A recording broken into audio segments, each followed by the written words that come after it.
A strange sexually transmitted disease spreads across the world, but instead of harming those who contract it, it completely transforms them. Its carriers achieve a state of perfect beauty. No Ozempic, no cosmetic surgery required. It's like being reborn, though the price that must be paid for this transformation is far too high. It all begins on a runway in Paris. One of the models suddenly starts behaving aggressively. She's sweating profusely and overwhelmed by an intense thirst. As she leaves the runway, she steals a motorcycle in an attempt to escape and crashes into a car. Despite her severe injuries, she manages to get back on her feet and staggers into a bar. Still acting violently, she begins drinking water. She's desperate, consumed by a burning sensation she can't soothe. She even drinks from the toilet, but the heat only grows worse. When the police arrive to arrest her, her right eye begins to bleed and moments later, it explodes. Based on the comic by Jeremy Hahn and Jason Hurley, the beauty is set in a world very similar to our own, one shaped by a new pandemic of unknown origin. But this disease is unlike anything seen before, one that many people actively seek out. The sexually transmitted virus, known as the beauty, physically transforms its hosts, granting them perfectly harmonious features and bodies. Fat melts away, skin blemishes vanish, and facial features become refined. The only downside to these gifts is a mild, constant fever. In the United States, half the population has contracted it, while the other half despises those who have, leading to the rise of religious groups and anti-beauty terrorist organizations. But when some of the beauties begin dying under strange circumstances, agents Vaughn and Foster find themselves pulled into a dangerous investigation. In Paris, Cooper and Jordan, two FBI agents and close friends, talk about their work and their personal lives after having sex. She opens up about her insecurities, like having small breasts, and about how proud she is of getting implants, because she believes beauty is the face you show the world. Despite being intimate on a regular basis, they've agreed to keep things casual and see other people, though Coop's dates don't always go the way he hopes. As they talk about how sex helps lift their spirits, Jordan suggests heading out to a Paris nightclub. The next morning, as they leave the hotel, they head to the counter-terrorism department. Their boss tells them about a case they're calling Model Slaughter. She briefs them on what happened on the runway days earlier. At first, they assume it's a terrorist attack, but the same thing happened to another model in London, and something similar occurred in Berlin. What all three cases have in common isn't the explosions themselves, but the fact that all three women desperately asked for water. As the investigation continues, they meet with the medical examiner to examine what remains of the model.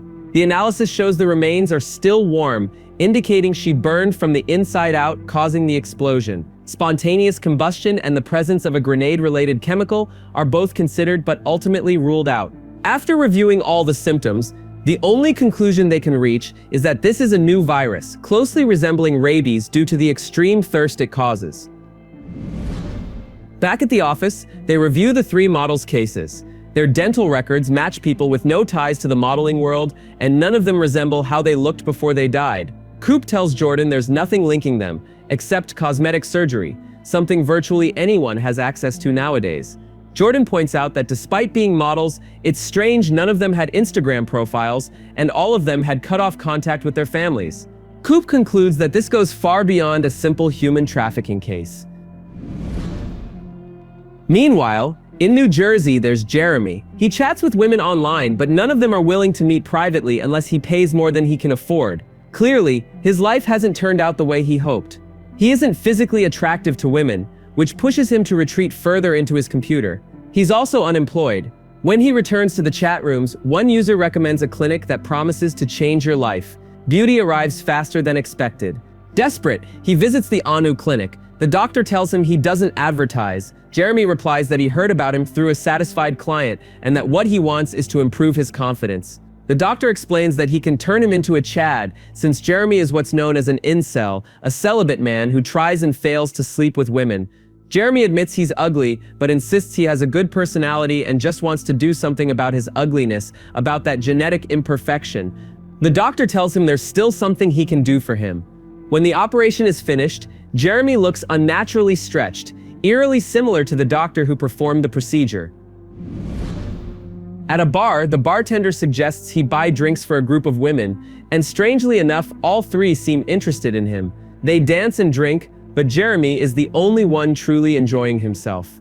Drunk from everything he's consumed, he goes to throw up, and when he comes back, the bartender tells him he needs to cover the women's tab, making it clear they were only using him. Frustrated, he returns to the clinic and, consumed by rage, attacks everyone inside. He tells the doctor he's a fraud, that he isn't a Chad, just a cheap entertainer. The doctor replies that he can still help him, that there's one weapon left they haven't used yet, though it's expensive. Terrified at the thought of dying, Jeremy listens as the doctor assures him this method delivers the best possible result. They go to a hotel and book the finest room.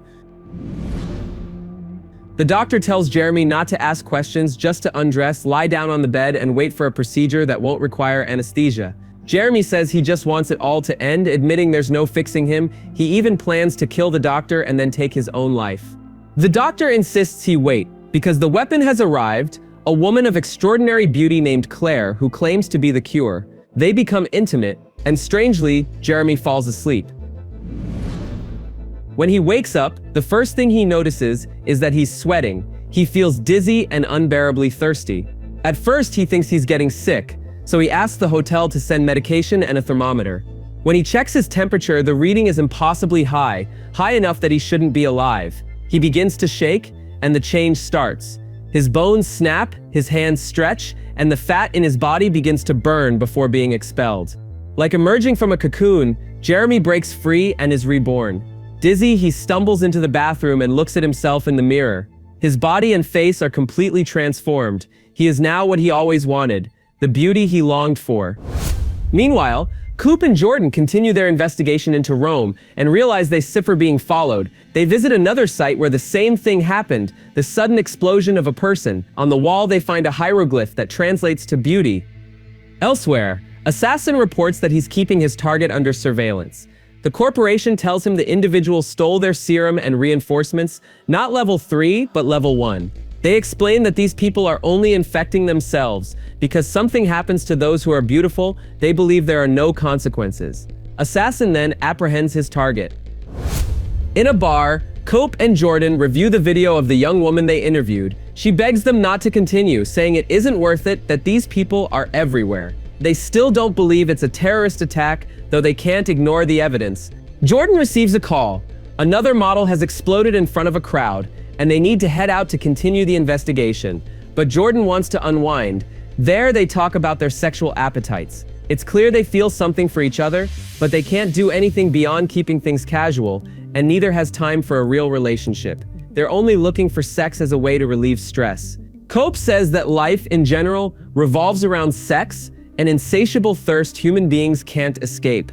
Jordan replies that she used to believe monogamy was ideal until she grew up and found herself caught in that same human heat.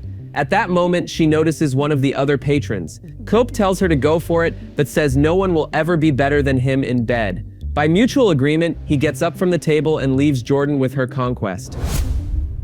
As soon as Coop steps outside the bar, a group of men begins beating him, triggering a dangerous chase in which he fights them one by one until he takes them all down. Meanwhile, Jordan goes to the man's room to spend the night with him. When they're finished, it becomes clear he's infected. He puts out his cigarette, watches her sleep, and then disappears.